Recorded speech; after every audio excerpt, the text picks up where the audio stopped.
Guys, আজকে office থেকে ফেরার পথে কি নিয়ে আসলাম তোমাদেরকে দেখাই।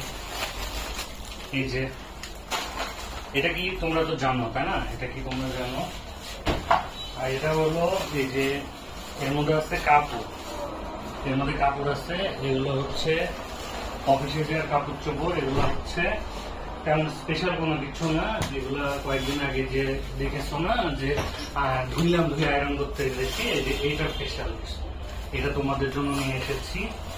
তো প্রথমে আছে কি বলতো, প্রথমে আছে হচ্ছে এই ব্যান্ডিং করতেছে না, কিন্তু ব্যান্ডিং না, এটা হচ্ছে চানাচুর। আছে বিস্কিট, যদিও এগুলো আমার পছন্দ না। আমার পছন্দ হলো ice cream. Ice cream ice cream ice cream ice cream খাওয়া কেউ আইসক্রিম খেতে চাও বলো? আইসক্রিম খেতে চলে আসো। কি আইসক্রিম বলো তো?